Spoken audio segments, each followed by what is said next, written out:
Here comes the PCast. Welcome, athletes, coaches, parents, and everyone else who's tuning in tonight. We've got a pretty incredible show, I think, set up for you guys. Really ready to get rocking here with Matt Pitbull Dawson. We've had a lot of personal interactions with Matt, and I think we're going to see and hear a lot of pretty interesting stories over the course of the next 45 to 60 minutes. So incredibly excited to get Matt on here. It's been a while since I talked to him in person, so really excited to get this show going. Frank, welcome to the show, man. Glad to see you again. It's nice to be sitting beside you every Thursday at 8. This is our thing. This is what we do now. I clear my whole schedule Thursday afternoon for our podcast. So, hey, man. Hey. It's kind of a big deal for me and you. We'll see who else thinks it's a big deal. Sean Frazier's yeah. Pitbull. Here we go. Yes, I remember that fight. Sean's picture there. I remember that fight. I remember that. Actually, that was he had a really nasty break in that fight. I want to say it was his arm maybe he broke, but everybody heard it in the crowd. He got put in an arm bar, I think, some type of I forget what it was, but it snapped on him and it was nasty. I'm sure Matt will remember that one. Matt, I think he was in Matt's fight camp. They prepped together for that fight. And you know what? Sean was actually I know this is Matt's time to shine, but Sean actually had a really good fight up to that point, and then he ended up in a pretty crappy situation on the ground and ended up with a nasty, nasty break. Hey, there's Fred. Fred's tuning in. There he is. Here we go. Here we go. What's up, Fred? Good to see you again, man. Yeah, so, I mean, I'm not much of a fighter. I think I was in a couple fights in my entire hockey career. I had a friend of mine tell me once, he's like, you're too timid to get punched in the face. I was like, yeah, you're right. Yeah. I don't think I ever want to get punched in the face. Well, your coach last week kind of shut me up real quick when I was like, well, how many times have you sent Bob out for a scrap? And he's like, listen, Bob wasn't a scrapper. That was like a pretty big understatement, I think. Well, before we get to the Pitbull, we do have a couple things to cover. We like to do a little bit of around the world sports. So there's a fairly big international story, we'll call it, that's been impacting a lot of local people. And that's Bridget Carleton. She had her coming out party last night. And we just want to discuss this because she was obviously our first guest on the PCast. And I think that if we didn't talk about it, we would be missing a great opportunity to go over and to highlight a significant point in her career and in WNBA history. For sure. The third highest scoring total for a first-time ever starter in WNBA history. Yeah. She dropped 25 points, had 7 rebounds, 3 assists in 33 minutes of playing time. Yeah. And you were doing some research earlier about her playing time and her point totals leading up to that. Yeah. So, yeah, I guess kind of the landscape of how it all kind of came together. She went basically 1 minute of playing time in the first game to 7 minutes to 8 minutes to starting. And I didn't watch the game last night. We both went on and kind of read the review on it, but it sounded like there was an injury. And, going back and listening over to what the coach had to say and kind of, she came into training camp in shape. She did everything she's supposed to in the off season to make sure she was ready for that opportunity. And obviously getting put in that starting lineup was the crack she needed. And, amazing. Like it. We're going to check out a few highlights here. We got some highlights. For those of you who have not had a chance to see this yet, we'll just show there's a couple minutes of like straight Bridget highlights. We'll show about a minute of it just to give you guys a glimpse into her lethal jump shot, her fadeaway, and her 3-point touch. So check this out.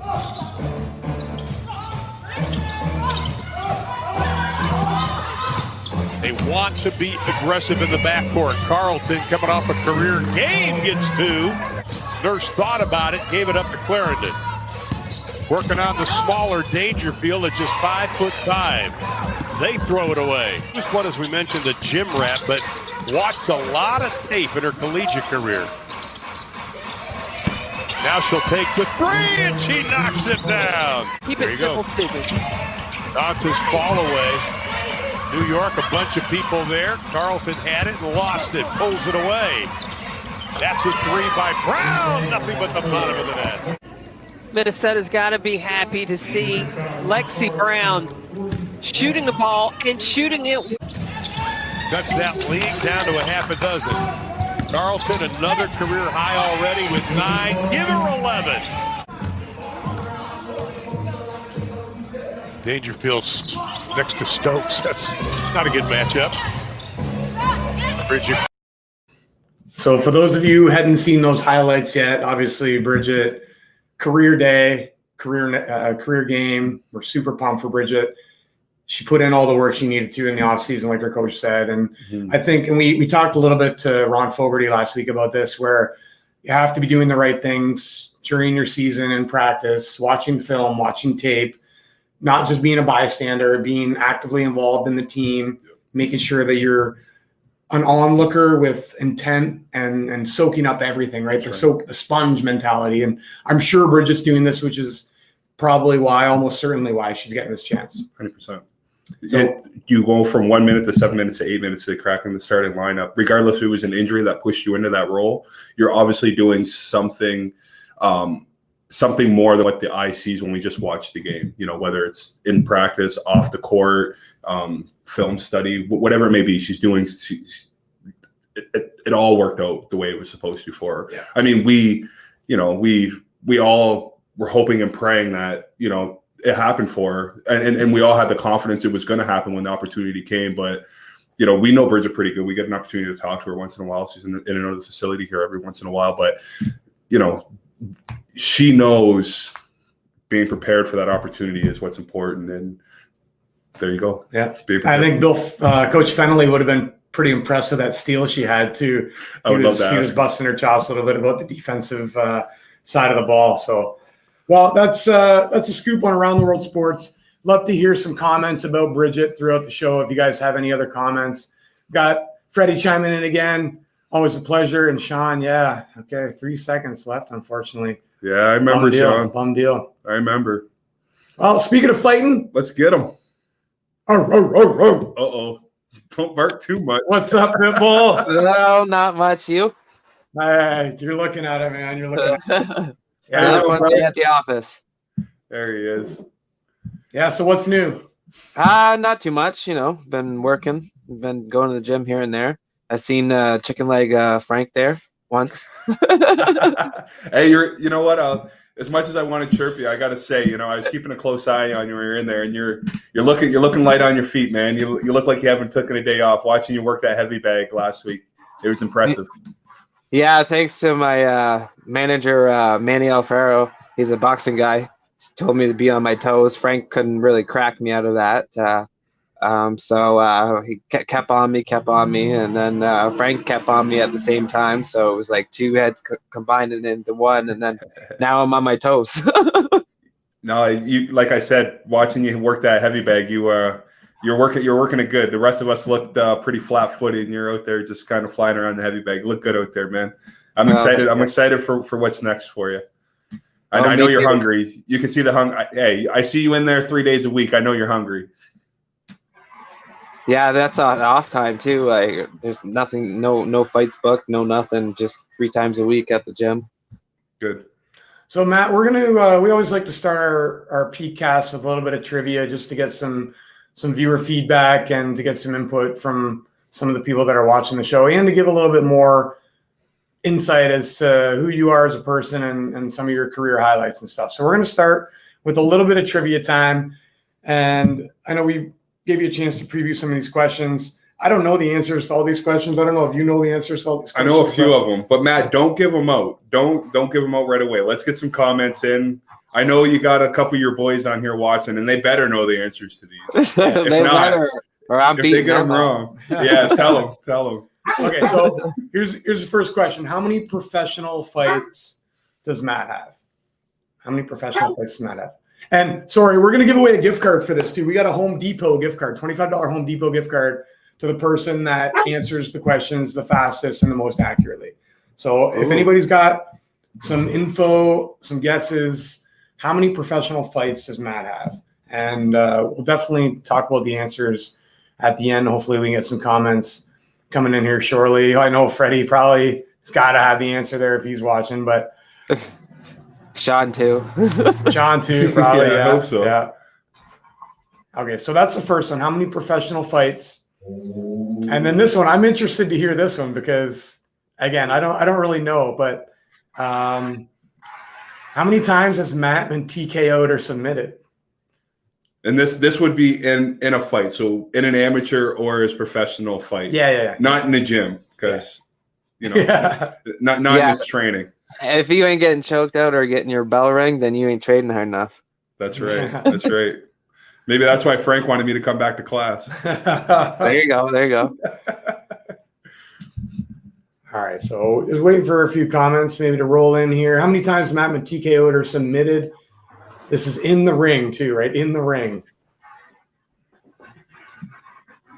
Looks like your buddies don't like you, Matt. I know they know all the answers. They're scared. Yeah, they are. Hey, make sure you get Billy, but you got in trouble the last time I was in class for getting him the week before. Yeah, kind of give him too many body shots, and he ended up yakking. Yeah, poor guy. Yeah. All right, next one. We're going to roll it the opposite here. So how many knockouts has Matt had, amateur and pro combined? How many total knockouts have you been a part of? And this could be technical knockout, right? Oh yeah, TKO or KO for sure. I don't know the answer to this one. What? Yeah. So we didn't ask amateur because you had 16 amateur fights, right? Am I right by saying 16? Yeah, correct. Yeah. Yeah. So I don't know the answer to that one. I've had more fights than a lot of people. No, absolutely. We got some comments coming in here. Chris is chiming in. I'm guessing these are the answers to the first question. Yep. Chris and Sean and Steve, thanks for chiming in, Steve. Appreciate that. What's going on? So two wins, baby. 2 wins, baby. Steve, that might be the winner right there. Hey, we'll give him a bonus mark for that answer. There we go. So is that correct, Matt? 2 career professional fights, 2 wins. Correct. 2-0? Yep. 2-0. Perfect. We'll hit the next question because it looks like there might even be a little time delay on this on these comments coming in. Where was his first pro fight? We had the privilege of being there. We did. Yeah, we did. We did. That's great. That one I had a little rust on me because I had 2-year laid off, but I still got it done for you boys. Yeah, you did. Look good in there too. So yeah, that was fun. That was my first live MMA event. It was exciting. So Chris is saying 1, and again, I'm guessing based on maybe a bit of a delay that this is the how many times has Matt been TKO'd or submitted? I know the answer to this one too, Matt. Do you? I do. So maybe when it's time to answer it, let me give you my guess, and then we'll let you actually answer. Well, we got Steve chiming in again with none. Yep. Sean chiming in. Thanks, Sean, for chiming in. Never got finished before. And that's my answer. I don't believe you've ever been stopped. You've been stopped at the cards, but you've never actually been stopped in the ring. Am I right? Yeah, you're correct. Out of like 18 fights, never been stopped. It's good, man. Nice. That's impressive. That's a what's this? Am I disqualified because I'm in this corner? No, absolutely not. No, man, no. At least we know you're paying attention. Yeah, keep bringing in. We like hearing some backstories here too. So keep chiming in. I like to call comments. Steve when we're at MMA. I call Steve like I when I see Steve training, I consider him like the technician. He's like the yeah, for sure. Is that a good nickname for him? Like the technician? Yeah. He likes Very to go consistent. by El Diablo, but okay, El Diablo. I like it. All right, so 0. How many knockouts? We'll get back to this one. Dale the Drizzy Palmatier is saying 15 wins. I don't know Dale, but what's up, Dale? Yeah, what's going on? Hey, buddy. Dale says, hey, buddy. And Steve's 2, I believe, 2 TKOs. What do you got for an answer for that one, Matt? Do you know the answer to this one? I don't. I think I've seen you fight amateur 3 or 4 times. So the other 12 fights I haven't seen. So I'm not too sure. I'm sure I've heard every single one of them because I talk to Frank almost daily. But I'm interested in hearing this one. Yeah, I only got 2 TKOs. One was Matty Herborka in London. That was an amateur fight. I TKO'd him by body knee. And then the one you guys watched professionally live was first pro fight. I knocked him out second round. Yep. That was Yeah, nice perfect. knockout. So how many submissions have you had then within your amateur and pro? I got about 9. 9? Nice. Probably like 4 or 5 arm bars, 2 guillotines, and 1 rear naked choke, something like that. That's that. Yeah, I'm gonna keep my chirps to myself here for a minute. And I'm not even a ground guy. Trust me, I'm gonna keep my chirps to myself here for a minute. And then we got the last question. We were at this fight, so Yep. I know the answer to this. So we got Olivia. Hey, Olivia, what's happening? Hey, Olivia. Thanks for chiming in. Unfortunately, that answer is not correct, but Sean definitely got it. Steve got it, and Dale got it too. And I know any of those guys. Were they there at that fight, Matt? You know? Steve, I don't think Sean was. He was at the Windsor one. Dale wasn't. So I think only Steve was at that one. Okay, nice. You had a lot of momentum going into that fight. Like a lot of people around town knew that was your first professional fight coming up. You had a lot of buzz going into that. So yeah, I did a big interview with Torch Media. Right. And they put on a good presentation for the intro for that fight. Mm-hmm. Perfect. Somebody else chiming in here. Freddie, come on, bro. A little late. What's the question? I promise I have the answer. We've been through like 5 questions already, Fred. Check that Blenheim internet speed, maybe. Hey. Yeah, no doubt. You must be playing slow pitch right now or something. All right. Well, we're gonna tabulate some answers and answer responses at the end. We'll figure out who ended up winning that $25 Home Depot card, and then we'll definitely make a chance to get that Home Depot card to whoever won. But yeah, thanks for playing along, Matt. That was kind of interesting for me. I know I always love learning new things about our athletes, so that's great. Okay, Matt, let's kind of dig into this podcast a little bit here. Let me start us off. Let the viewers know kind of the commitment it takes to be a pro fighter. What does it take? What does commitment look like as a pro fighter? Motivation, the grind to keep going, no matter if you're like tired, you're not eating because you're cutting weight. It's a lot of commitment. It's the grind, the drive to know that you're taking on all this. Plus, like me, I work and have a family, right? So I go to work in the morning. I come home, spend time with the family, and then I go to the gym. And when I'm in a training camp, it's 5 days a week, right? So that's a lot of toll on my body. So my body has to be mentally prepared to jump into a training camp. So it has to be physically there. If not, there's like no drive. And a lot of that has to do with your cousin Frank.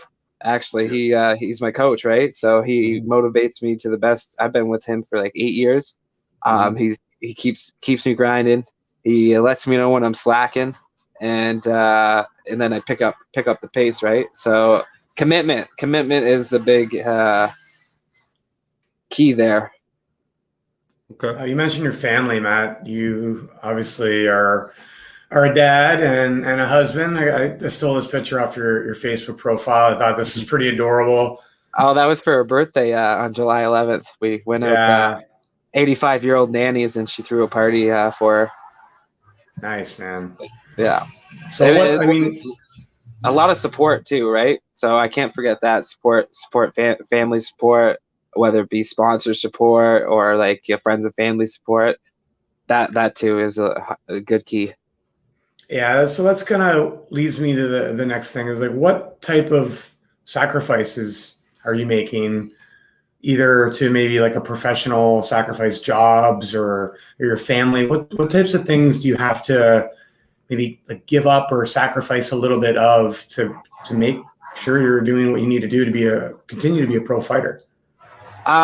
Definitely a little bit of time. Because you're working all day and then you got maybe 2-3 hours to spend with the family. So a little bit of time with the family.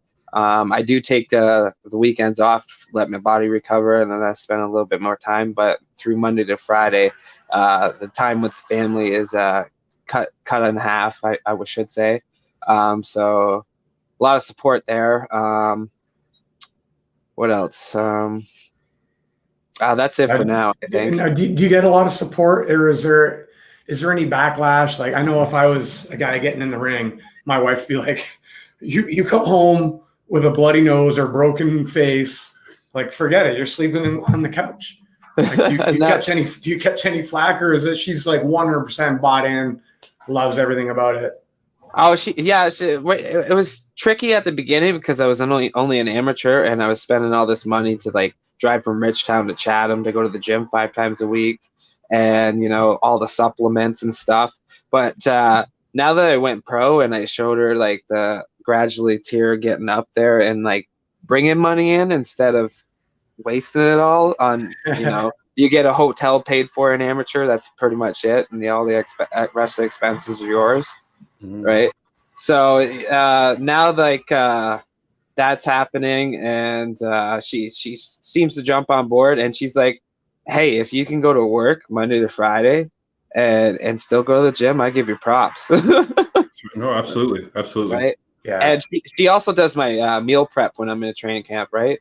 So she's always doing meal preps for me through the week and whatnot, so I don't slack off, because I do like to eat Doritos and all the good stuff. I'm a sweet guy. Yeah.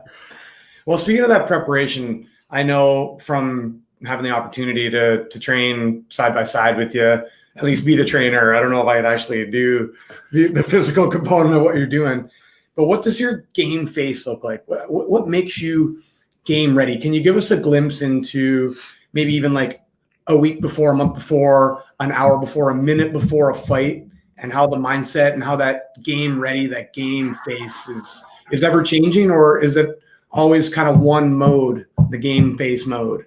I kind of changed like the week before a fight, like a week prior to a fight.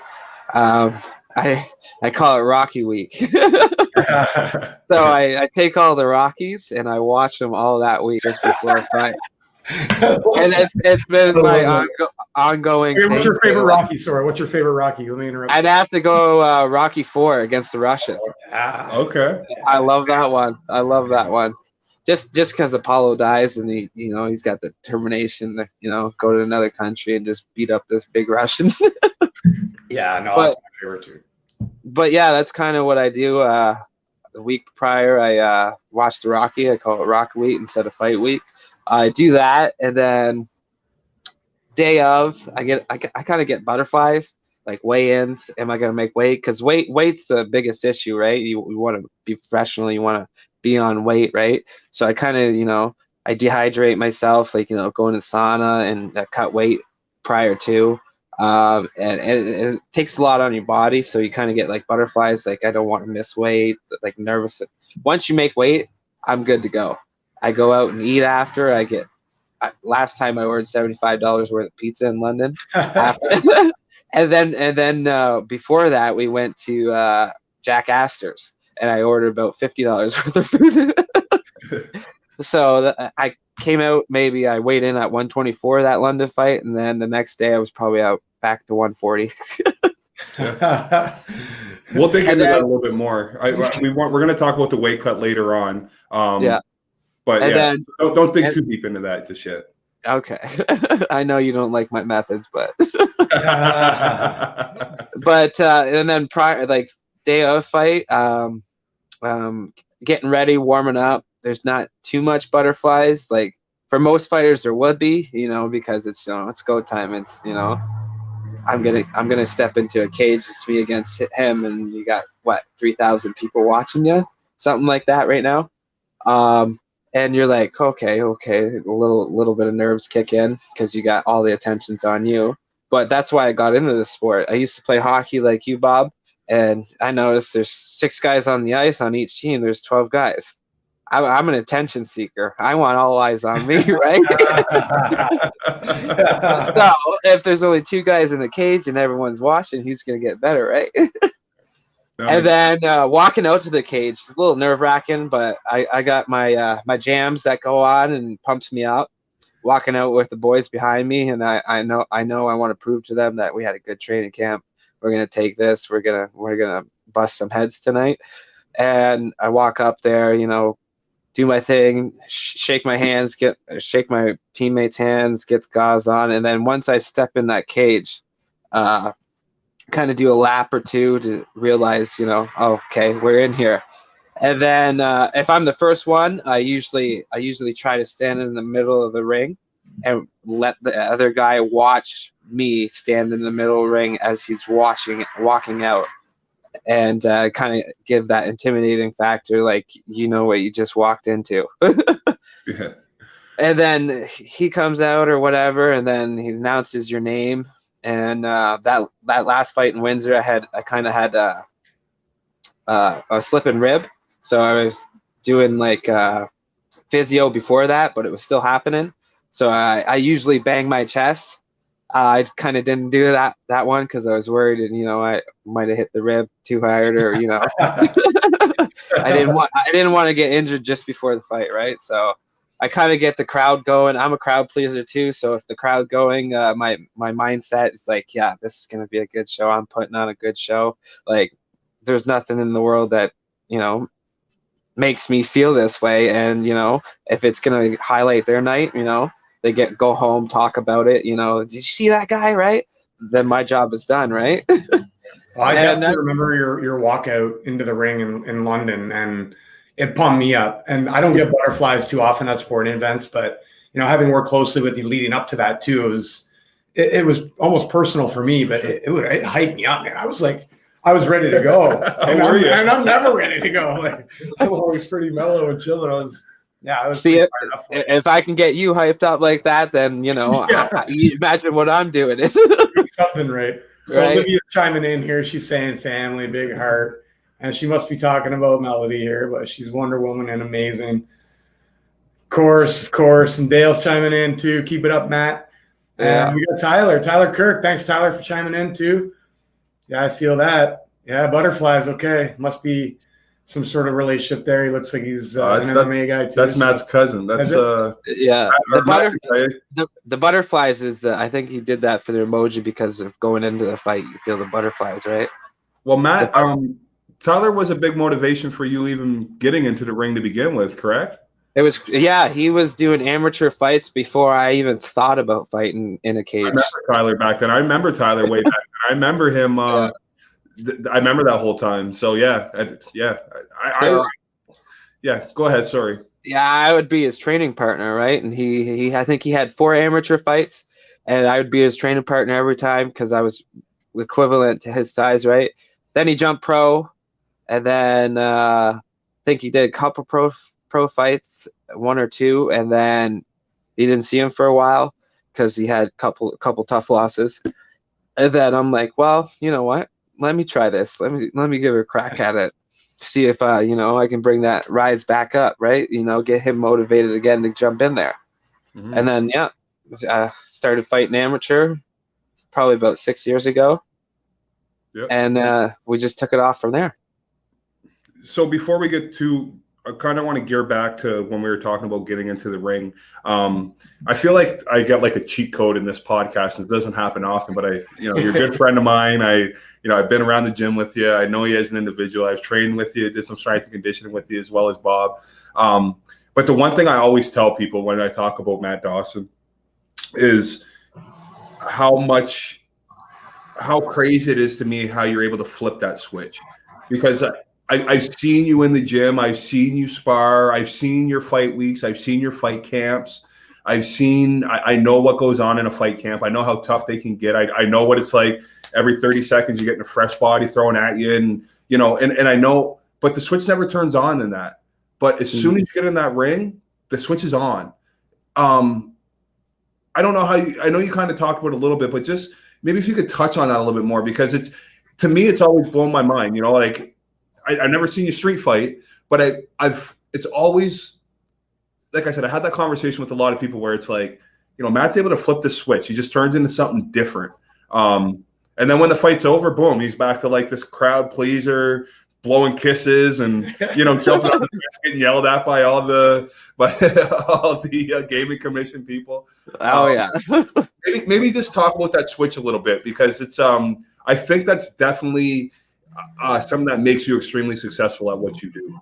Yeah, that switch. A lot of fighters don't have it. A lot of fighters can't switch it on when they get in there or switch it off, right? You see it all, and it's a lot. It's always different for each individual fighter, right? Because some have it and some don't, right? But for me, as a fighter, once I think once I'm in that cage, I feel like a gladiator back in like 800 BC, right? You're going to war, right? It's either him or me, right? So how am I gonna up my game in order to not die in this ring?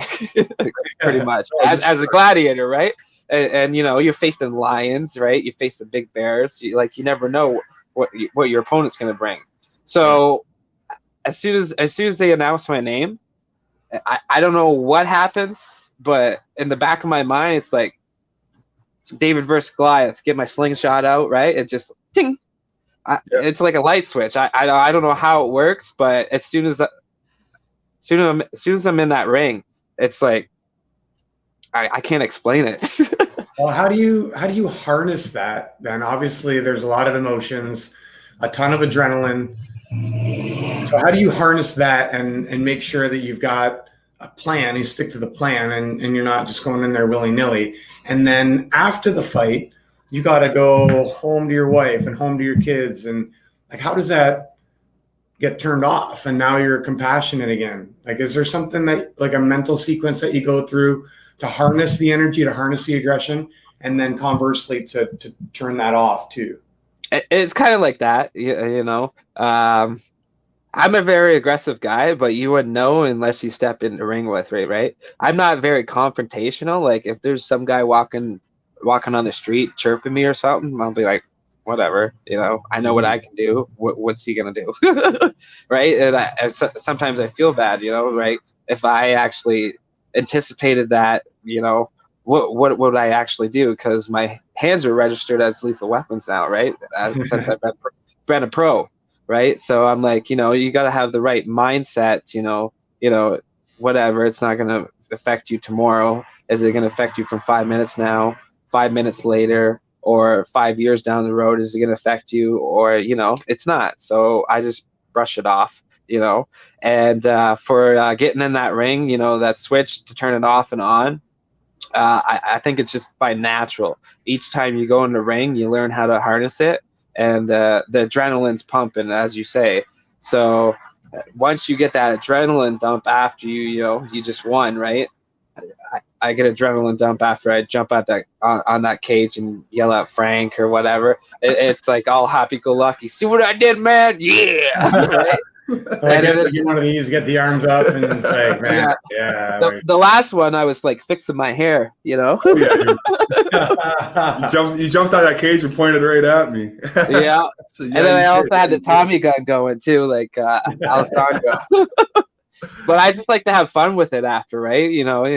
I beat him or he beat me. He's the better opponent that night, or I'm the better opponent that night. Good job. If you wanna hash things out later, we can run it back, right? Mm-hmm. So I'm not the type of person to get all mad because I lost or he won, or it's a sport, right? So in all sports, you got to have good sportsmanship, right? I was taught that as a kid, as growing up playing hockey. If you don't have good sportsmanship, karma's gonna bite you in the butt, right? Sure. Even in a combat sport, that's a pretty good lesson, I think, coming from one of the best around here, for sure. We always preach that to all of our athletes. And seeming contact sports, not combat sports like football and hockey, sometimes aggression can get the best of younger athletes, especially when they're teen and preteen. They're dealing with hormones and maybe some things at home or whatever. And it's like, how do you control some of those emotions when you're getting checked from behind, or you're getting clipped, or you're getting punched in the face? Like, well, you see young athletes even in like a practice with a teammate, And I'll tell you, and that brings me to my next point about Matt. Like when you see him in the gym and he's in the ring sparring with his sparring partners and whatnot, like when I think about Matt honing that in and not turning that switch on, especially in like a fight camp or in their sparring, you'll hear Matt chirp a lot. And it's sometimes I think maybe he chirps not to turn that switch on. Because if Matt turns that switch on, it's like, okay, watch out, you know. And I don't think a lot of the sparring partners in there really want Matt to turn that switch on. So what he'll do is he'll just chirp you. He'll laugh at you. He'll do those things to kind of hold his composure in there. And another thing I'll talk about at that last fight, Matt, I had you over talking to kids, an hour before your fight, giving shirts away and signing the shirts for kids, and being this lovey-dovey, like, you would have never thought this guy's going in a ring in an hour to go fight some guy and put his life on the line, really. And he's over there taking pictures, signing shirts, giving high fives, and then literally he gets in the ring and the switch goes on. And he's somebody different, and I know he's somebody different because I look Matt in his eyes as a normal person. I'm looking at him in his eyes, looking right through me, and I agree with. I think those people that can't control that switch or know how to turn that switch on, and like you said, some people always have that switch on. So when they're in their fight camp or they're in their training camp, they're out there beating them people up, not really getting better. They're just out there, with the total switch on the whole time, not really working on their game. They're just, the switch is just on, So I really think that switch really has helped you get to where you are. And I mean, that's a small percentage of it anyway. Yeah. It definitely took me a little bit of time with Frank Parker, your cousin. He kind of showed me how to control that as well. And I give him all the props. Like, he's been with me since day one. I'm very loyal to him. We started in his spare room with wrestling mats, and then that was like 8 years ago. Shoot. You guys still good? Yeah. Sorry, lost you there for a hot sec. What did you say, sir? I wanted to hear what you said, even though the viewers might have heard you. I didn't hear you. So Frank Parker, my your cousin, my coach. I've been with him for like 8 years, and he showed me how to like channel all that level. And it's like Bruce Lee, right? You can't fight when you're angry, right? You could be water, my friend, right? So you got to kind of channel your aggression to like learn the technique correctly before you can harness all that power, right? And like I said, day one coach, we started in his bedroom with wrestling mats, and then look at us now, top 6 in Ontario, top 8 in Canada, and we're just climbing that ranks, right? And I'm bringing him with me the whole time. Like, if I go to Dana White's Contender Series, if I go to UFC, that's my baldy over there. That's too funny. So I want to talk about that because I do remember the days. I do remember the front room days with the old McGregor wrestling mat, and then I remember us having 10 guys in there, and half an hour in, we got steam running off our heads, and I remember those days. And I remember when you started in there. So let's talk about your loyalty to Frank. Let's talk about because I know you've had opportunities to go down to Adrenaline in London. I know you've had guys talking to you in Europe about that. I know. You talk about Manuel, you bring Manuel up. He trains over at Michigan Top Team, one of the best gyms in North America over there. I don't know about MTC. I know you got some rivalries in that gym, but I know there's probably been some opportunities to go train down there. But you've always, and I appreciate it. Frank's my cousin. He's been the only person that's ever taught me how to throw a punch. And I know you guys have a really, really special relationship. I know it's almost like a big brother, little brother relationship. Can you just kind of talk about, let the viewers know a little bit about that loyalty and that bond and the trust that you guys have in one another? Well, yeah, totally. So I took a fight, an amateur fight, on 2 weeks' notice. 2 weeks' notice. I'm a little crazy. I'm sure you're crazy for doing this. Yeah, and it was down in Woodstock, right? So I asked Tyler's coach, Tyler Kirk's. He had Redemption. I asked his coach. He wasn't doing it for a bit. I'm like, hey, I took a fight. Can you help me out? He said no, right? And then then I asked Tyler to come help me out. He was busy at the time and couldn't help me out. So I'm like, whatever. I know a boy from the hood. So I called up Frank Parker. And I'm like, hey, I just took a fight on 2 weeks notice. I kind of need a little bit of training. and I've known him for years. I grew up with the Moors and all them, and so I knew he was around. I knew what he knew, and everyone went to him to learn kung fu and stuff, right? So he said, yeah, man, come over, we'll start this day. So we started that day, and his objective the first day was just to kill me. We were doing telephone wind sprints. So I'd go around Harvey Street all the way down to LaCroix, and then come back up, I think it's 3rd Street, and then come back up that one, and then back to Harvey. And he'd have me wind sprint every other telephone pole. He's like, I'm just gonna kill this guy. He's not gonna come back tomorrow, and then he's gonna know, right? Right? I did that, and then he's like, okay, meet me tomorrow at this time, and he's like, I showed up. He's like shocked that I showed up, right? All right, I'm like, yeah. So he made me do it again. So we did that again, and he's like, he's not showing up tomorrow. There's no way. That's little do you know, I showed up again. He's like, okay, maybe he's committed. yeah. So then we didn't learn too much during that 2 weeks that I had a fight. So, and then no one was on my side, right? Because Matt's gonna get destroyed. He's gonna go in there, get destroyed. He's like, and nobody, right? No commitment. And then within that 2 short weeks, Frank showed me enough that I could go in there and do something, right? So I always fought with just one hand. Just one hand, just throwing one hand. The left would never be there. It'd just be like the stick, just holding it there. So he always teased me about that. So we went into that fight 2 weeks. I fought twice that night, actually. A guy pulled out. So I had to fight another guy for his replacement. So I fought first and third. I won the first round. We didn't do any ground game, nothing. I just had it in the back of my mind. I know what I'm doing on the ground, right? 2 weeks, you can't learn pretty much anything, right? I won that fight, second round armbar. Little did he know, he's like, wow, we didn't even do anything on the ground, right? Maybe this kid's got something, right? Robbie Tomlin was there, right? And then after he saw that fight, he's like, well, damn, because he was training Steve Eldridge for the whole time, right? And he's like, this guy, first fight, Steve's already had 3 or 4. He's like, wow, man, then maybe this guy does got something. And then I had an intermission. Well, a guy fought before me, and then I fought again.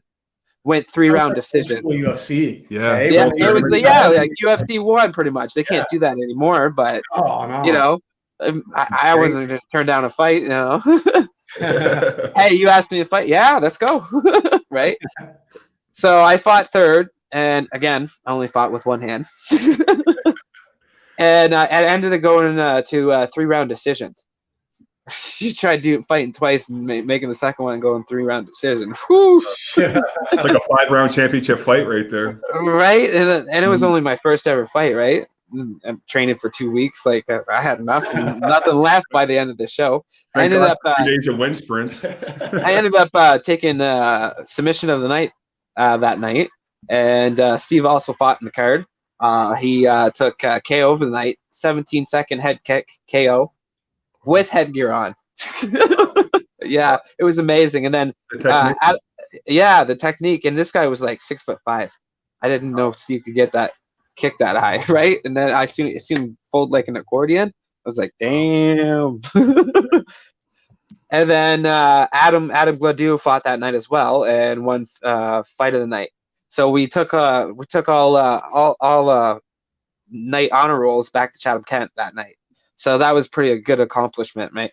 So and then we all started getting together and be like, oh, Matt could show you this, Steve could show you this, Adam can show you this, right? And you always got Frank there. You could walk into CK Combat and them are the guys you're going to see kind of anchor in CK Combat right there. All those names you just brought up. Yeah, it's cool that when we talk about loyalty, there you go, right there. And that was 8 years ago. I've done a little bit. I've went to a couple seminars. Chad the Priest put on a seminar out here at Blair's Boot Camp a couple years ago. I went to that. Him and his coach also invited me to Adrenaline to come train. I'm like, no, I think I'm doing pretty good where I'm at, and I'm learning pretty much everything, right? From 8 years ago, I only fought with one hand. Yeah. To this up and coming pro fights, you see me banging out guys with left hand, right hand. It doesn't matter. They're dropping with either hand. So a lot has to do with Frankie, you know, being on my gears, right, and just greasing them and keeping me going, right. And then you learn a lot over the years from these old vets, right, and especially a guy that's been around, so like Frank, right, you know. Yep. Name someone that doesn't know him. There is something to be said for trust within that loyalty, though. If you get to know somebody so well and you know that they're coaching you for the right reasons too, because I'm sure, you know, once you gain popularity, once you get more exposure, you're going to be approached by people who maybe don't have the best intentions, and you know wholeheartedly that where Frank comes from or where the rest of the guys at CK Combat come from, that everybody's just rooting for you as an athlete. They're not in it for whatever other accolades might come along with it, whether it's money or fame or some of the things that some of these guys chase. They're not in it for those reasons. I mean, if it comes, great, probably, right? But otherwise, it's going to be organically grown from people that you love and know and trust. And that's why every interview you hear me say, hey, Frank, my day one, you know, you've been with me through when I wasn't popular and wasn't getting attention, right? And he's still with me today, right? So nothing matters to him. And throw a little bit of knowledge out there about Frank, that he's got this like stage fright, so he can't be around crowds. He gets all giggly, right? So having him out of my corner and him throwing away that stage fright just to be in my corner where all the eyes are not particularly on him, but he's right there, ringside, is, you know, gives me the motivation, like, you know, he ain't going anywhere, and I'm gonna be with him until, you know, my career's done.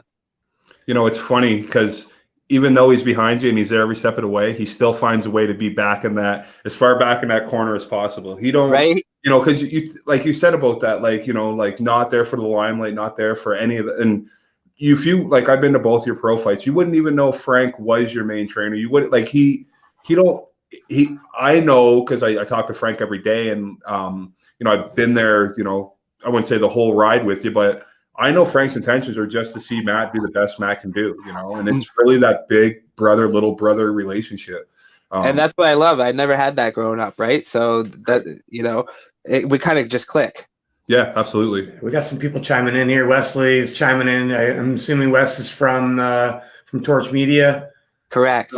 Throwing his link out there. Yeah, we'll promote that. That was a pretty good video. Absolutely. Steve's chiming in here too. He's like, maybe you had someone in your corner telling you to throw that armbar up. Ryan, we haven't heard from Ryan yet. Dawson's an animal. Hope to see you getting it done again. Congrats. Absolutely. Thanks for tuning in, Ryan. We appreciate the audience and some of the feedback. So thank you for hanging out with us tonight. So since we're kind of, you know, we're right where we need to be, let's talk about what your fight camps look like. Let's talk. I know Frank has a little bit of a unique style, the way he preps you guys for your fights. I definitely want you to talk about, I forget what Frank calls it, the it's not the gauntlet. Sounds like a gauntlet to me. Yeah, it is kind of a gauntlet. But you know, talk about let's talk about your fight camps. Let's talk about you know, the way you spar in your fight camps, how that's a little bit different. Maybe touch a little bit about, you know, your strength and condition a little bit, what you're doing there in your fight camps, how that's a little bit different than your off season. And go ahead. So fight camps look like usually I like to go 8 to 10 weeks. That first London fight, professional fight, I pushed it to 12 weeks because I knew I had it coming. So it was like a 12-week camp.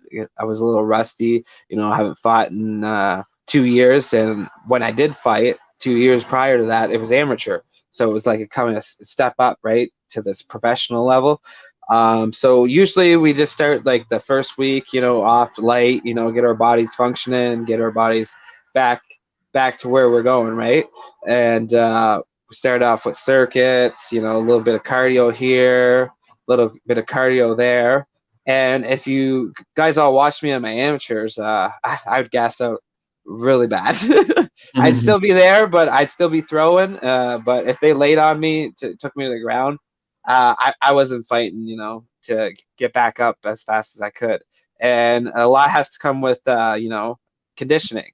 So once I turned pro, I knew I had to get that conditioning up. Even the promoter said, Matt, you got to get your conditioning up. This is professional now, right? And a lot of my conditioning for my pro fights comes a lot from you guys. Pushing me once or twice a week to get that conditioning up. So I seeked out you guys, or you seeked out me. I forget how that worked. I think Freddie Boulanger hooked that up, and it upped my game to a whole new level. Riding that bike, doing all those exercises that you guys had me running through. And prior to, I'd go to you guys, and then I'd go to gym right after. So it was kind of like, it was kind of intense. But yeah, that helped out a lot. It took my game to a whole new level. Now you don't see me gassing out or getting weak through the rounds.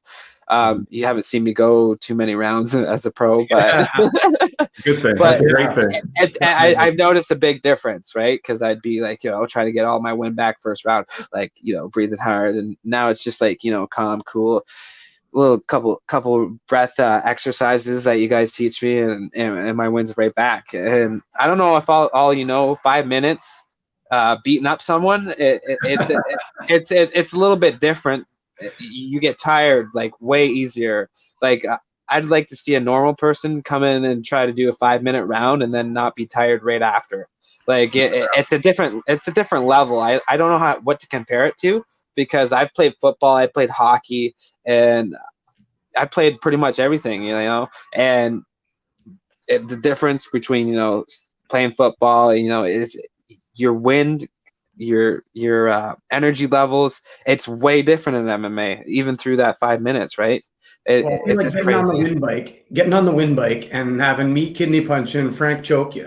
Yeah. And trying to do all three at the same time. That's what it'd be like. For sure. Right? For sure. When you talk about, hockey, football, basketball, there comes times whether you're either on the court or you always get a break. There's always a break. When you're in a ring for 5 minutes, you don't get a break. There's no taking a second off. Even when, the ref breaks you up and you're still fully engaged in that fight. There's no break. Even when you get the physical 2 seconds off, you're still mentally 100%, engaged. It's only a minute. Yeah. He's chiming in here. Is this what it's called? Is this what you're the Shark Tank. That's right. Yeah. Talk about the Shark Tank. Yeah, the Shark Tank. I want to hear about Shark Tank. I love the Shark Tank. That's what I mean. When you do Shark Tank or birthday beats, we call it the birthday beats. Yeah, you don't go to the gym on your birthday. You don't go to Frank's gym on your birthday. Yeah. So what I did, I think I do like 30 minutes, and each minute or minute and a half, I think it is, something like that, I'll have a fresh guy come in. And I'm still in the ring, and we're fighting. Like one guy's got one job to do. One guy could have you take you down and make you work, like force a submission, make you get out. One guy could be stand up, and one guy could be Muay Thai. One guy could be boxing, and you do that for 30 minutes straight with a fresh guy every minute, every 2 minutes, right? And you got to do that 30 minutes straight.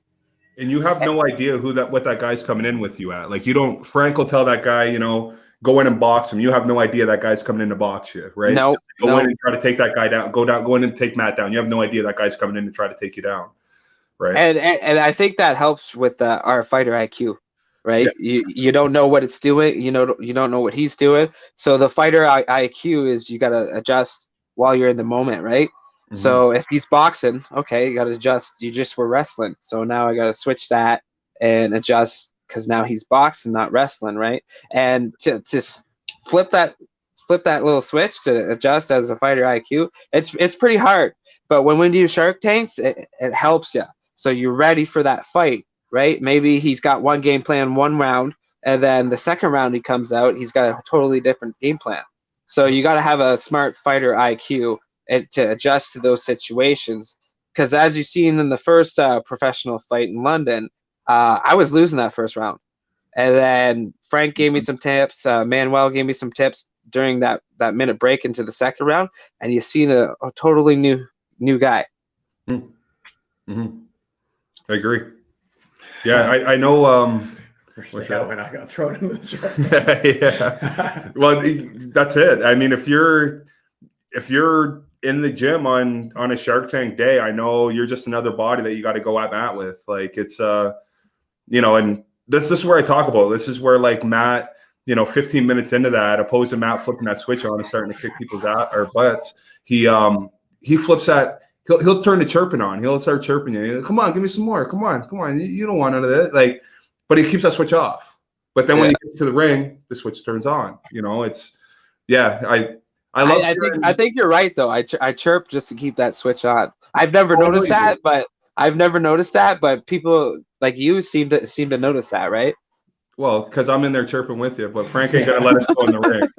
I'm telling you, last week Frank told me before he went to the gym, he was like, I'm giving the guys crap for beating up Billy. And I was like, no, you're not. You're gonna go in there and fake give him crap, so you're not gonna let me go in the ring and spar, because he knew as soon as we seen each other, we're gonna start chirping and it was gonna get yeah, Bill and you. This guy Bill's a chirper though. What's that? Bill's a chirper. Yeah. That's why, and Bill's also like 260 pounds, and I made him puke with body shots. Billy also told you he didn't want to fight, and you bullied him. Well, he was chirping the week prior. I'll go in the ring with you, but Frank won't let me. Yeah. This is Matt, though. Matt's in the far corner of the ring, and I'm on the far heavy bag over here, and all I hear Matt going, nice legs, skinny. Your sister has bigger legs than you. Like, yeah, you better say that way over there. Or, we're doing these crazy 2-minute rounds on the bag where you're just going 30 seconds as hard as you can, and Matt's over there beating his bag up, but in the midst of him beating his bag up, that's all you got, Frank? That's all you got? Motivation. It turns out. But every person in that gym, there's a totally different energy when you're in that gym and when you're not in that gym. And, people respect who you are in that gym. So when you're in that gym, it's you turn everybody's game up. And, Matt not just chirping me, and he's not chirping everybody. There's times in that gym where, we got 30 seconds to go and the bell rings, it's 30 seconds. Matt's the one saying, let's go, 30 seconds. Let's finish hard. Without Matt there's not guys that step up and take that leadership role. So it makes a big difference, and that's a little piece of the reason why you're in the position you're in. That's just a testament to who you are. And then me as a professional, right? I think I had to take the leads and get these guys motivated to keep pushing, right? So if they look at me and then they're gonna give me 30 seconds hard when that bell's about to ring, then that feels like I've accomplished something, right? I've started from the bottom and now I'm here, right? So I get a little bit of people who Matt knows what he's doing. Maybe we should listen a little bit, right? Absolutely. Okay, let's we're gonna have to tie her up here shortly, but I got one more question I want to talk about a little bit. Let's talk about how you weight cut. Let's a lot of people don't really understand. You're already laughing. A lot of people don't really understand what goes into a weight cut. A lot of people think like, because what do you walk around at? You walk around about 140? Right now, like when quarantine days, 150. Okay, let's go back to your last fight. When you were in the gym training with us a couple weeks out of the fight, you're 138, in and around there. Yeah, probably about a week and a half out of the fight. I was probably like 138. So when you start your weight cut, you're what, 2 days before your fight? You start. What do you do? What's your game plan? How do you guys? I usually do the diet. I do the keto diet. We weren't going to bring this up because we didn't want to hear you talk which keto diet. No, I knew it was coming. I do know that you do cut some water. You do a little bit of cutting. Yeah, I usually start my diet 3-4 weeks out because I know I'm cutting. I used to fight at 135 back in amateur days, but you'd have guys fighting at or coming down from 160, 170 just to lay on me and collect points and get a win, right? And I didn't have that body weight to maneuver them off me. Right. And so I cut down to 125 now at flyweight, and 2-3 weeks I do the diet, and then probably a week and a half before the fight I start wearing all the clothes I can wear. So I'm jogging with 3 pants of joggers on, 3 shirts, and then 2 or 3 hoodies. You've seen me riding a bike like that. That was awesome. That was Rocky for sure. I guarantee the outer layer of what he's wearing is Ninja Turtles, though. Yeah, pretty much. Pretty much. Yeah. But then I do that, and then usually prior, like two days or the night before the fight, I'm probably down to like maybe 134, 133, and then I got to weigh in the next day at like 124. So I'll go in the sauna, or a hot steam room or something with I put there's this new thing that my my manager Manuel showed me. It's called it's some kind of sweat butter, and I put this sweat butter on. It's kind of like sweet pea, right? You put this sweat butter on, and it opens your pores, right? So you can sweat more water out, and your body's like 80%, 90% water, right? Yep. So if you can get down to your weight, cutting like maybe 10% of that water out, then you're not doing too bad, right? It's not cutting 30, 40 pounds of that water like some people do, right? For me, it's only 8, 9 pounds the night before, right? So it's not that bad. And then I'll just, weigh-ins will be the next day. I'll maybe sip on like, some Pedialyte or something low. Just sip on it for the day, right? Yep. And then I'll go weigh in, and then make weight as usual. There's never been a time I've missed weight.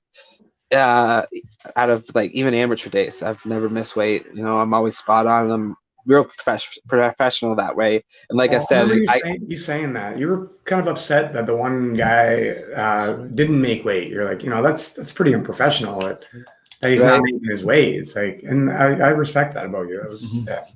It's professional. You're getting paid to fight, right? Make weight. Like it's not that hard. Well, it is hard, but yeah. Or go up a weight class if you can't make that weight, right? Right. Yeah. Well, I just kind of want to explain to some of the viewers if they don't understand, because if you've seen Matt with his shirt off at 138, there's no body fat on him. So you think, well, how is this guy going to drop, 13 pounds to make weight? What people don't realize is the more muscle mass you have on your body, the more water you're going to have in your system. So all you're really doing is just depleting your muscle of the water. Like you said, you're opening the pores, sweating the muscle out of that, or the water out of that muscle. And then the next day you're sipping onto things like the Pedialyte with the electrolytes in it. And then as soon as you weigh in, and all of a sudden you're drinking your water back. Now you're able to retain that water again. Pedialyte, use it small foods, right? Like right. Little gummy bears. How much water do you drink like afterwards to gain some of that weight back? Is it just like you're chugging water the whole time, or? I'll probably like finish like a Pedialyte bottle and maybe like a Gatorade bottle and a water. Yep. And then I'll slowly go back to my normal self, like drinking a little bit here at dinner or drinking a little bit here at lunch. And then I'm not a big guy and I have a fast metabolism, so I was 100 pounds until maybe grade 10, and I'm only sitting at 150, right? So my metabolism is quick. Lucky for me, until I turn 35, maybe. But right? what a lot of people don't understand is the more muscle mass you have on your system, the more weight you're actually able to be able to cut off. You look at somebody, I always say somebody like George St. Pierre is a great example. He walks around at like 200 or 225, he's a big boy, but he fights at 185. So think about that. Now he does. He used to fight at like 170. Right. So think about how much water he's just taken out of his muscle. But again, you see George St. Pierre, you do not see an ounce of fat on that guy. No, he's like when you see him weigh in, right. You see him looks weigh like in, an action figure. Right. He does. But you see him weigh in, and he looks all sucked in, and he looks so dehydrated. But then you see him in the fight, and he looks like that gladiator again. It just puts the water right back into his system. Away he goes. And then some people do like the water diet, like they drink as much water as they can, like 2 weeks prior. I've never tried it. Yeah, the water load, and then that's how they cut all that weight. All that water's coming right back out, right? Have you ever done the bath? Have you ever done the hot bath? Oh yeah, I've done the hot bath, and then I couldn't cut weight. I couldn't get any more off, so I do the steam shower with a couple layers of clothes and try to get some more off. Hot bath, I usually put Epsom salt in. Yep. And it makes you sweat even more. That's right. I've lost like maybe 8 pounds one night doing the hot bath. Yeah. That's a popular one. That's a very popular. I think that's probably the most common on the professional ranks. I know a lot of guys refer back or resort back to the water when they need to get that last few pounds off. You'll see them hit that bath. Yeah. Yeah, and as you said, there's not much body fat on me when I come to, like, I could shred cheese on my abs, right? So and what I think a lot of viewers need to understand is, like, Matt's a hard guy to get the sweat. Like, I know you've worked with him, I've worked with him. He's a hard guy to work up a sweat. You see him if the gym didn't get to 150 degrees with 10 guys in there sparring, you wouldn't sweat. Like, you can work and work and work. He's a hard guy to get them pores open up and gets the sweat to come out. So that being said, I'm sure it's just a little bit touch harder for you to actually lose a little bit or to do that water cut. Yeah, you've never not made weight, so that shows you how important that is to you as a professional. Yeah, and it's hard to get me to sweat, but since I've my manager showed me this sweat pee or whatever it is, it was a life changer. It was a life changer. I'm like, where do you get this? I've had 16 fights already, and like this was nothing. This like you rubbed this on, and I just lost 5 pounds. Like, are you crazy? It's crazy. It was like a life changer. I was like blown away. It was like getting a new Xbox for Christmas. That's a game changer, right? All right, Matt. We're gonna head to a speed round here. We're gonna kind of wrap it up. We're creeping over an hour, and we don't want to keep you too long from your family and stuff. And we're gonna hit some questions here. You don't know the questions. We never gave you a preview of the questions, so I didn't send you these ones. Yeah, be a little bit of a surprise, but nothing that's gonna be embarrassing or overwhelming or anything. It's just something kind of more spontaneous than the guided questions earlier for our trivia. So first, I got time to Google search these. You'll be all right. Yeah, you'll be fine. So what's your favorite pre-fight meal? I'm a shepherd's pie guy. I should have known that. I love shepherd's pie. I knew that. I could be on my death row, and I give me shepherd's pie. Well, hey, I mean, the closest you're going to get to death row is walking down that fight gauntlet going into the ring. So right. Where do you go, peas or carrots? I would go peas. I love peas. Peas? Yeah. Okay, cool. He looks like a pea guy, doesn't he? Protein. I think Frank told me the answer to this, and I think he alluded to it earlier. But what's your favorite cartoon? Oh, Ninja Turtles. Yeah. So which one? Power Rangers, like the old school Mighty Morphin, though. No, it's not. Lift up your right sleeve. That's on Ninja your Turtle. I said that first. Ninja Turtle. I know. That's why I said the Power Rangers can't compete with that. It's not complete yet. It's not complete yet. Who's your favorite Ninja Turtle? Raph, because he's the angry one. You pee him off, and he goes to work. All right. He had the mini tridents, didn't he? Was that the guy with the mini tridents? No, that was Yeah. The size. The size. They're called size. Yeah. That's awesome. All right. Best MMA fighter, other than, of course, yourself. I know that. I think I know the answer to this one too. Like best or favorite? Well, give me both. Yeah. I know your favorite, I think. So best right now would have to be, I think Sugar Sean O'Malley's on the roll. He's looking fantastic, right? So it's between him and I'd have to go the GOAT, George St. Pierre. Mm-hmm. I'm picking George St. Pierre, but right now as the best. Who's your all-time fave? Quay Glida. Told you. He's just a nice fight, man. You guys, you can tell you right? style quite a bit. Yeah, absolutely. You see how crazy he is when he comes out and had the big curly hair, just wild, just a wild man. His pre-fight that he gets his brother to slap him. Yeah, and I'm like, this is mind blowing. I love this guy. And I mean, just the way you guys work the crowd, like there's a lot of similarity there for sure. Yeah. All right, this one might be a little more personal, but I had to ask this question, and I know he's listening, so don't talk smack. How many times have you tapped out your coach? 0. I came close with the choke, but he managed to squeak out of it. I don't know how. Listen, to this day, how does he do it? Like, I don't know. I'm still trying to solve that puzzle. Real honestly, it's again. I'm sure you've wrestled him or had to spar him after 5 other people, but yet he just has this thing about him that there ain't nobody in that class he's going to allow to get him. It's like old man, right? Like have an old man strength. I don't know. Well, don't let him hear him say that. He might come in here and start tapping you out. I'm just saying, like, how that. Yeah. The young Frank might come out. Well, he ain't got no hair, so I'm gonna stop. He knows where I live. Last one, and then we'll let you get on with your night, Matt. Who is your influential role model or mentor? A role model would have to be my wife. The things that she does, and to take all the kids on, have the house clean, and me feel food preps, and continue to do that 365 days a week, and take care of 2 dogs. It's like mind blowing. So I'd have to give her a shout out for that, for the moral role model, because without her, I wouldn't be here today. I got with her like 5-6 years ago, and she's made me a new person, right? And then mentor. We can all attest to that. Mentor would have to be Frankie Parker. I love my coach. You could be second. I wouldn't even come close, man. I wouldn't even come. Like he's been there since day one, and I'd give anything for him.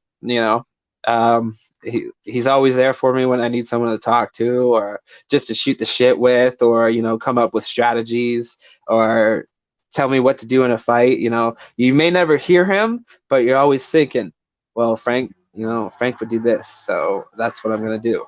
And then that last fight in Windsor, that's all we worked on. It was Muay Thai, and you see how many elbows and knees I hit that guy with. So it kind of got the ball rolling, right? So he'd have to be my mentor. I really consider bringing Frank on the show. You and I both know he wouldn't have came on the show and talked. No, never in a million years.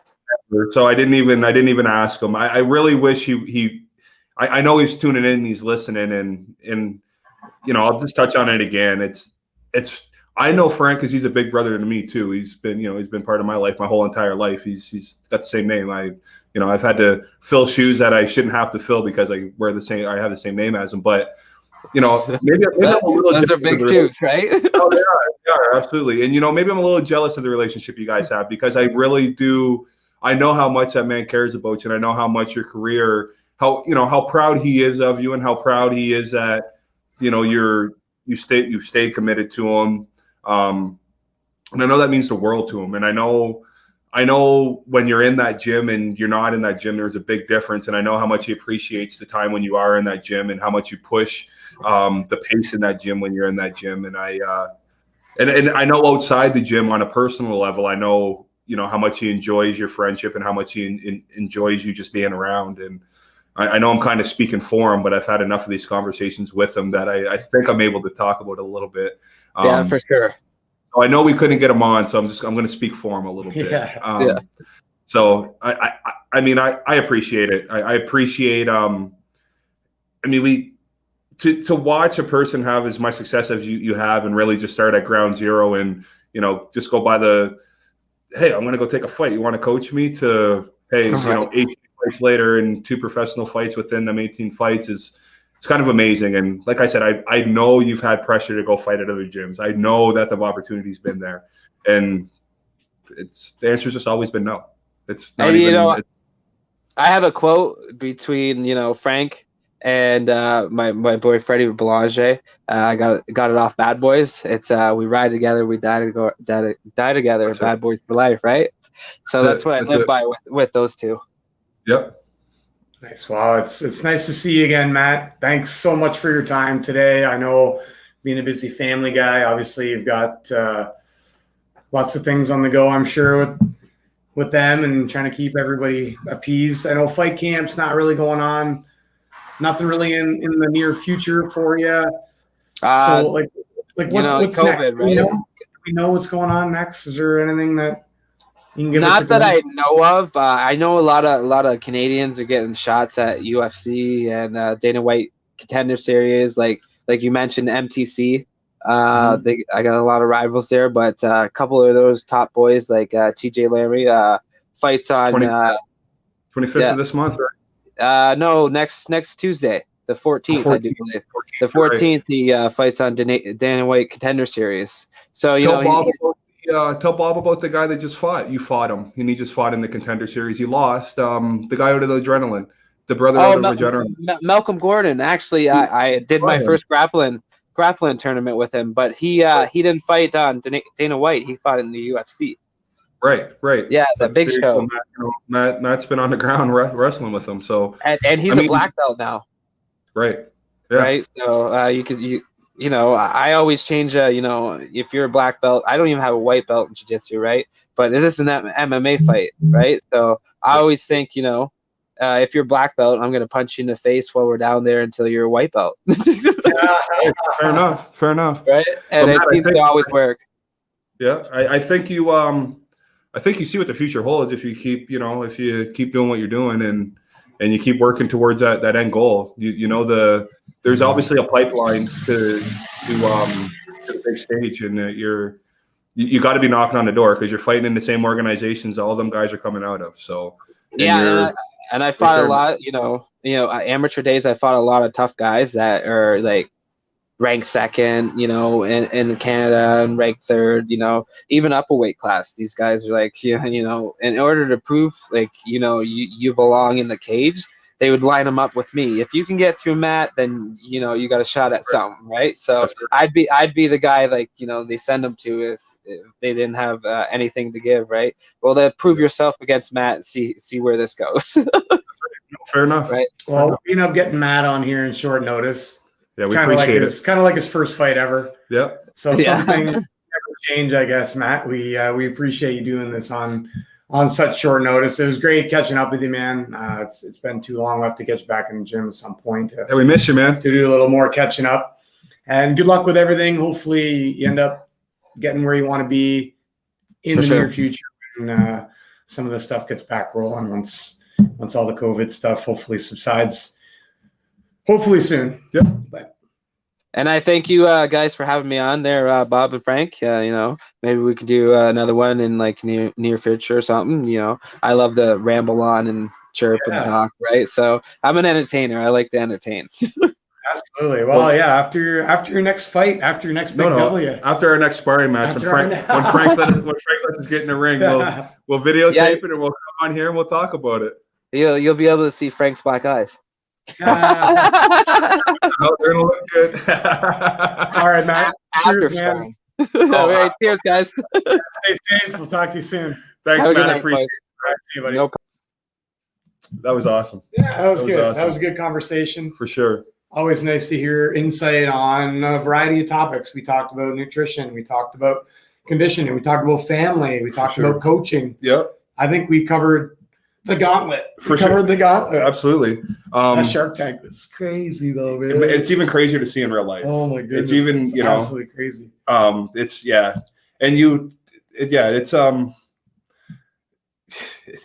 if something's going to get you ready for a fight, that's what's going to get you ready for a fight, And not just physically, but mentally too. And that's what really interests me and I respect a lot about Matt is his mental capacity, his ability to be enduring mentally and be so tough mentally. And I think you touched on it a couple of times, like that's the difference with him compared to most fighters. For sure. And it's like he has full control of it. Like I said, he can be in there. You can be in a 30-minute gauntlet and not turn that switch on. You get 15, 20 minutes into a gauntlet, you want to turn that switch on because that's it's easy to do. But at the same time, a pro fighter fighting guys that aren't pros that are there to help you get, that shows a lot that, you can control that part of it. And, it's, you definitely, when you see it with your own eyes, it's something that you definitely have a ton of respect for. And then when you actually see them fight and flip the switch on, you go, whoa, okay, that's a different guy right there, Well, that was it was a great conversation. Next week, we're going to have another very compelling conversation. We're going to learn a lot. Super geeked about this one. We're going to be talking to a speed specialist who trains tons of NFL players, tons of college, university players. He's a combine specialist. That's right. Speed training specialist for NFL players and the NFL. Yep. And he's also head of the International Youth Conditioning Association. He's been coaching, seems like a lifetime. He's taught us Tons. an incredible amount, and He's so very, good to very us. thankful. So good to us. And it's gonna be awesome. I think we're gonna have a really good time next week too. It'll be good catching up. Yeah. So I'm we're gonna looking announce forward who that is. If you don't know from those clues, we're gonna announce who that is starting next week. But we might even have a couple surprise guests on there too. So yeah, should be good. to it. Awesome. Yeah, good job, man. Good job. All right, everybody, guys. cheers. See ya.